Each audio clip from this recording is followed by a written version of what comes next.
Doctor Babar Awan साहब needs no introduction, senior कानूनदान, साबिक वफाकी वजीर कानून, सीनियर रहनुमा पाकिस्तान तहरीक इंसाफ इस वक्त हमें ज्वाइन कर चुके हैं। डॉक्टर साहब अस्सलाम वालेकुम, बहुत शुक्रिया प्रोग्राम में ज्वाइन करने के लिए। डॉक्टर साहब, गुफ्तगू का आगाज इसी बात से, जो सेनेट इलेक्शंस और जो स्पिरिट ऑफ डेमोक्रेसी की बात की जाती थी और जिस किस्म की बाज़गश थी, बहुत तो लोग आपकी अपनी जमात के ये बात बरमला कह रहे थे कि बहुत करोड़ों रुपए ऑफर किए जा रहे थे, दस्तबरदार होने के लिए भी बड़ा उन पे फोर्स उनको दबाव में लेकर आया जा रहा था। लेकिन आज जो एक चीज नजर आती है वो ये है, और जो बात की जा रही है हुकूमती सर्कल्स में, कि फॉर्म 45 और फॉर्म 47 अब ये मिल गए हैं। आप क्या कहेंगे आज के इस 6-5 के फॉर्मूले पे जो इत्तेफाक हुआ है, और बड़ा हसीन इत्तेफाक था हुकूमत और ऑपोजिशन के दरमियान? Thank you Alina. ये कोई हसीन मौसम तो मैं कह सकता हूँ था, लेकिन हसीन इत्तेफाक बिल्कुल भी नहीं था। दूसरा ये है कि फॉर्म 47 और फॉर्म 45 जब तक इलेक्शन एक्ट में हम गवर्नमेंट में आके इमरान खान की क़यादत में अमेंडमेंट नहीं करते, वो कभी भी एक दूसरे से मिल नहीं सकते। तीसरा इसका जो पहलू है, आपने जो पॉलिटिकल इसकी डायमेंशन की है, उसके ऊपर मैं 3 बातें कहता हूँ। सबसे पहले ये है कि मेरे समेत जो इमरान खान के डाई हार्ड लोग हैं, जो उनके साथ मुश्किल हालात में खड़े हैं, वो सारे 2 नामों पे खुश हुए हैं। एक फैसल जावेद खान और दूसरा मुराद सईद। और जो बाकी नाम है वो भी हमारे लिए काबिल एहतराम है। मैं उनके ऊपर कमेंट इसलिए नहीं कर सकता कि टिकट देने वाली जो कमेटी थी उसका ताल्लुक उसमें मैं मेंबर नहीं था जिन्होंने टिकट दिया है, राइट। तो इसलिए ये उनसे सवाल किया जा सकता है, और वो जो उनका मौक़िफ़ है वो आपके सामने है पहले से। बट डॉक्टर साहब, you are also privy to a lot of information कि ये टिकट किस तरह से इशू हुए हैं। उसके लिए इमरान खान साहब की अप्रूवल के भी हवाले से आपकी भी इमरान खान साहब से मुलाकात हुई है, माजी में भी आपकी होती रही, गुज़िश्ता साल तक भी बड़ी लिस्ट आई और बड़ी लिस्ट पे भी बहस हुई। तो ये कहाँ से अप्रूवल्स आई थी, कहाँ से टिकट्स इशू हुए हैं फिर? अच्छा, ये इस पे तो मैं कह चुका हूं, लेकिन मैं आपको एक पिछली बात बता देता हूं। जिस दिन ये मेरी बात हो रही थी उस दिन कोई 7-8 लीडर्स मौजूद थे, और उनमें से जो शिबली फराज साहब भी थे इमरान खान के पास। एक कोर्ट प्रोसीडिंग के दौरान अडयाला जेल में हम मिलने के लिए गए थे, ये टिकटों के बाद की बात है, जो नेशनल असेंबली के टिकट दिए थे।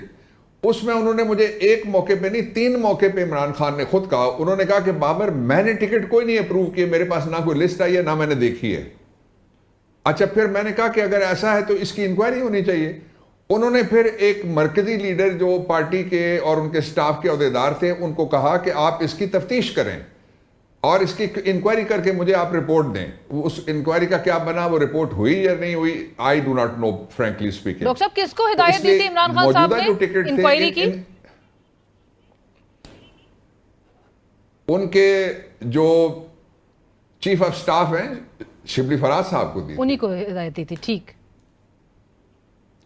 जी, राइट। और डॉक्टर साहब, अब आपको क्या नजर आ रहा है, क्योंकि जो जी आप अच्छा, तीसरा मैं थोड़ा आगे बढ़ूं, आप इजाजत दें? जी प्लीज। मैं इसके 3 हिस्से मैंने कहा था। अच्छा, अब इस पहला हिस्सा मैंने बयान कर दिया, और जो दूसरा हिस्सा है इसका वो ये है कि किसी को कोई गलतफहमी नहीं होनी चाहिए कि इस वक्त जो पार्टी के आर्जी नॉमिनेटेड अहदेदार हैं वो, या जो दूसरे हजरात हैं और जो बैठे हुए असेंबलियों के अंदर, उनके हवाले से जो पाकिस्तान तहरीक इंसाफ का वर्कर है वो सिर्फ एक ख्वाहिश रखता है कि वो उनको इमरान खान रिलीज करवा के दिखा दे। इसीलिए असेंबलियों के टिकट लोगों को दिए गए थे। ऐसे ऐसे लोगों के पास टिकट गए जिन्होंने कभी काउंसलर का इलेक्शन नहीं लड़ा हुआ था। तो वो उसकी वजह क्या थी? इसलिए कि लोगों को ये एतबार दिया गया था कि ये जो टीम है ये जब इलेक्ट हो जाएगी या ये सिलेक्ट हो जाएगी फॉर द टिकट्स, तो उसके बाद ये घर नहीं जाएंगे, ये सीधे इमरान खान के लिए एक मूवमेंट चलाएंगे और रिलेंटलेस होगी, किसी चीज की कोई परवाह नहीं करेंगे और उसको रिहा करवाएंगे। आज जो पाकिस्तान तहरीक इंसाफ का कारकुन है, उसका सबसे बड़ा कंसर्न, पहला, दूसरा, तीसरा, 50वां कंसर्न एक ही है कि इमरान खान को कब रिलीज करवाओगे। जो लोग असेंबलियों में गए हैं उनसे लोग मायूस हैं इस वक्त, और वो जायज तौर पे मायूस हैं, इसलिए कि असेंबलियों में बैठने के लिए हमने इलेक्शन नहीं लड़ा था। ये इलेक्शन हमने लड़ा था 3 मकासद के लिए। एक ये कि पाकिस्तान में रूल ऑफ लॉ और कॉन्स्टिट्यूशन जिसको सरजमीन बेआइन बना दिया गया है उसको हमने बहाल करना है।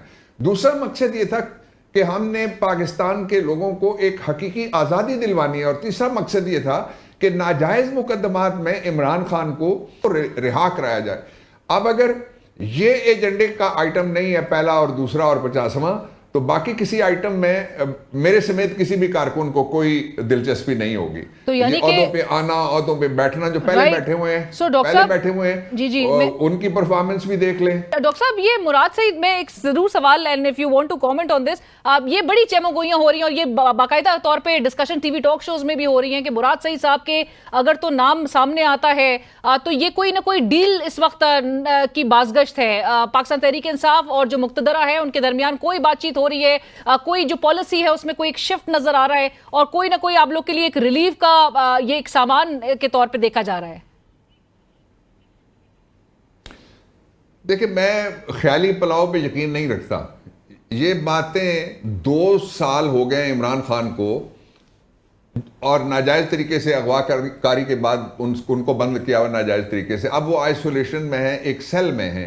ये बातें वक्तन फवक्तन उस वक्त की जाती हैं जब पाकिस्तान तहरीक इंसाफ को इमरान खान कॉल देते हैं और उनको कहते हैं कि आपने बाहर निकलना है और एहतजाज करना है, और उनकी रिलीज तक एहतजाज जारी रहना चाहिए। इसलिए I don't take it these things seriously. Right, but doctor साहब, ये जरूर बताइएगा कि आपके जो पाकिस्तान तहरीक इंसाफ के वो नजरियाती वर्कर्स थे, बशमूल इरफान सलीम साहब, इरशाद हुसैन साहब, आयशा बानो साहिबा, खुरम जीशान साहब, ये दस्तबरदार नहीं हो रहे थे और रात गए तक ये बताया जा रहा है कि काफी लोग तो रात भर सोए भी नहीं थे। जो गुज़िश्ता रात की जो डेवलपमेंट थी, क्या चीज ने फिर इनको फोर्स किया था बाकी सारे मां सिवाय खुरम जीशान साहब के बाकियों को पीछे हटने और दस्तबरदार होने से, विड्रॉ करने से अपने नॉमिनेशन पेपर्स, किस चीज ने उनको कंपेल किया या फोर्स किया? This relates to them, they can tell. How can I? अच्छा, क्योंकि पाकिस्तान तहरीक इंसाफ में काफी ज्यादा लोग जो है वो एक्टिव थे। फिरदौस शमीम नकवी साहब भी कह रहे थे कार्रवाई का इनको सामना करना पड़ेगा, बागी जो है वो ना बना जाए और इनके लिए मकसद इंपॉर्टेंट होना चाहिए, खुद को अपने इंपॉर्टेंस दे जाए। डॉक्टर साहब, अगेन उनकी एक्सक्लूजन जो इरफान, अच्छा, इस पे मैं कमेंट कर दूं एक, अलीना जी अलीना, इस पे मैं 1 मिनट मुझे दीजिए प्लीज। मैंने इमरान खान साहब को भी कहा, एक दफ़ा नहीं बहुत दफ़ा कहा। मैंने कहा कि ये जो हमारा इस वक्त जो टेन्योर है ना हमारा, मैं तो चूँकि लंबा एक, जब पीपल्स पार्टी की सोशलिस्ट तरक्की पसंद जमात होती थी और वो इक़्तिदार के लिए इधर उधर नहीं देखती थी, बड़े ऐवानों के पीछे हम मैदान में निकलते थे, उस वक्त से मेरा ये मौक़िफ़ रहा है कि पार्टियों से लोगों को निकालना नहीं चाहिए। अगर कोई किसी जगह किसी वायलेशन का मुर्तकब होता है तो उसको बुला के लोगों को राजी करके, ये जो काफिला है उसमें से लोगों को धक्के नहीं मारने चाहिए कि मैं देख लूंगा और मैं आप देखूंगा क्या होगा और फुलाऊंगा। ये पॉलिटिकल लैंग्वेज नहीं है। तो इसलिए मैंने ये इमरान खान को खुद कहा जब 1-2 लोगों को निकालने की बात हो रही थी, लेकिन कितने लोग हैं जिनको निकालने के लिए कितनी दफा कहा गया और निकला कौन है वो तो देख लीजिए ना। So, but डॉक्टर साहब, would you stand for Khurram Zeeshan साहब? ये खुरम जीशान के लिए आप एटलीस्ट खड़े होंगे, जिनको बताया गया पहले ही कि अगर आपने इलेक्शंस की तरफ, क्योंकि अब मामला गए थे और पहले अनअपोज्ड हो रहा था ये पूरा इलेक्शन, खुरम जीशान साहब के विड्रॉ ना करने पर ये मामला जो हुआ है, तो आप उनके लिए एटलीस्ट स्टैंड लेंगे अपनी पार्टी में और लीडरशिप से कहेंगे कि इनके खिलाफ कोई कार्रवाई नहीं होनी चाहिए? देखिए, मैंने अपना मौक़िफ़ दे दिया। मैं पार्टी से क्या कहना है, मैंने पार्टी इमरान खान है, मैंने उनको अपना मौक़िफ़ दिया हुआ है। लेकिन ये मैं उनको नहीं जानता जिन साहब का आप नाम ले रही हैं, लेकिन एक बात मैं ज़रूर कहना चाहता हूँ, वो ये है कि ये वक्त वो है जिसमें बेशुमार लोग ऐसे थे जो पार्टी को छोड़ा भी, उन्होंने बातें भी की, उसके बाद वो आए भी और उनको कबूल किया गया। लेकिन ये फैसला कौन जाएगा ये इमरान खान ने करना है, कोई और उसके अलावा कोई फैसला ये नहीं कर सकता पार्टी में कौन रहेगा और पार्टी से कौन निकलेगा। मां सिवाय उन लोगों के जो पहले गए थे उनके बारे में उन्होंने मौक़िफ़ इमरान खान ने बताया हुआ है, तो बाकियों के बारे में ये फैसला इमरान खान का फैसला हो सकता है, उससे नीचे किसी का फैसला नहीं हो सकता। डॉक्टर साहब, ये नदीम अफजल चंद साहब भी कह रहे थे कि खैबर पख्तूनख्वा में अगर हुकूमत और ऑपोजिशन सेम पेज पर हो सकती है और मामला तय पा सकते हैं, तो फिर तो सेंटर में पीटीआई और पीपल्स पार्टी मिलकर भी हुकूमत बना सकती है और नून लीग को पंजाब दे देना चाहिए। क्या कोई ऐसी पॉसिबिलिटी नजर आ सकती है? और अब आप लोग को ये कुछ सुनना पड़ेगा खैबर पख्तूनख्वा में उन्हीं तमाम जमातों के साथ आप लोग का अलायंस और एक बाकायदा तौर पे एक फॉर्मूले पर अग्री करना, ये हमें क्या बता रहा है कि इलेक्शंस और सीट्स और इस तमाम मामले के लिए जो है वो सब एक हो सकते हैं? देखें, जो पीपल्स पार्टी बहुत लंबे अरसे से इक़्तिदार में, 15 साल सिंध में हो गए, मरकज़ में भी वो इक़्तिदार में ही है, 3.5 साल उनको और हो गए, थोड़ी सी ऑपोजिशन करनी चाहिए उनको। वो एक तरक्की पसंद जमात हुआ करती थी, जिनकी तरफ वो देख रहे हैं। उनके नाम आते हैं भुट्टो के मुकदमे में, मैंने जो दायर करने के लिए लॉ मिनिस्ट्री से मैंने रिज़ाइन किया था, जिनके साथ वो बैठे हुए बीबी के बारे में उनकी लैंग्वेज क्या थी, इनको तो खुद ख्याल करना चाहिए। इससे आगे मैं चूँकि वहाँ रहा हूँ, मेरे बहुत सारे दोस्त हैं, मैं कोई किसी पे कमेंट नहीं करूँगा। बट बाबर साहब, सियासी मुज़ाकरात कामयाब हो सकते हैं फिर इन्हीं सियासी जमातों के साथ, या इमरान खान साहब जिस तरह कहते हैं कि इख्तियारात जो है वो तो मुक्तदरा के पास है, तो उन्हीं की तरफ देखा जाएगा मुज़ाकरात के लिए भी? मुलाजमों से क्या जो कहते हैं जी हमें ज़बरदस्ती बिठाया गया, जो वो कहते हैं फॉर्म 47 वालों से किस तरह से मुज़ाकरात हो सकते हैं? हुए तो मैं पहला एतराज़ करने वाला खैबर पख्तूनख्वा, बाबर साहब खैबर पख्तूनख्वा में तो हुए ये मुज़ाकरात सिर्फ और सिर्फ इमरान खान की मर्जी से होंगे, और उन्होंने मुज़ाकरात से कभी दरवाज़ा बंद नहीं किया। ये सबसे बड़ी शख्सियत है इस वक्त आलम इस्लाम में सियासी, इनकी टक्कर का, इनके पाए का, इनकी पॉपुलरिटी का, और इनके रिजॉल्व का, और इनके अज़्म का, और इनके हौसले का कोई दूसरा लीडर मौजूद नहीं है। इसलिए वो तय करेंगे। बाकी जो हो रहा है ये कोई एक्सीजेंसीज है, इन पे मैं क्या तबसरा करूं। राइट डॉक्टर साहब, स्पीकर साहब गुज़िश्ता रोज असेंबली का चूंकि कोरम पूरा नहीं हुआ, लेकिन उसके बाद हमने जो सिनेरियो देखा, इतवार के रोज अदालत की जानिब से पेशावर हाई कोर्ट के चीफ जस्टिस की तरफ से एडमिनिस्ट्रेटिव ऑर्डर इशू होता है, गवर्नर साहब को नॉमिनेट किया जाता है, डायरेक्ट किया जाता है कि वो उन अरकान की जो हल्फ बर्दारी है उसको यकीनी बनाएं। इलेक्शन कमीशन ऑफ पाकिस्तान चूंकि 2 बार लिख चुका था पेशावर हाई कोर्ट को, ये हमें क्या बता रहा है? स्पीकर साहब के रोल पर भी बहुत सारा सवाल आयद हो रहे हैं, जिन्होंने चीफ जस्टिस साहब को भी बता रहा है अलीना जी जी कि ये अदालतें ताकतवरों के लिए खुलती हैं। ये कोई माँ मारी जाए, कोई बच्ची मारी जाए, कोई बच्चा अगवा हो जाए, किसी जगह किसी खातून के साथ 8 लोग जबरदस्ती कर लें, कभी रात को आपने अदालत खुलते हुए देखी है? किसी जगह आप पूरा शहर उसको उड़ाने वाला को आ जाए, आपने रात को अदालत कभी खुलते हुए देखी है? अदालत तब खुलती है जब साइफर आता है। जब साइफर आता है तो रात का इंसाफ आता है, और बहुत ज्यादा आता है।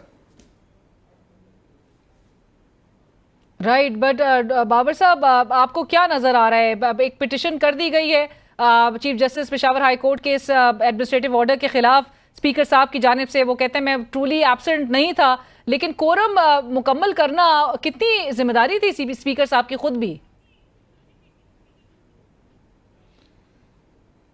These are lame excuses.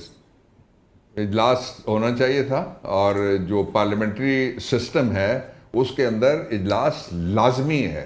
Speaker ज़ाहिर है अगवा तो नहीं हुए थे।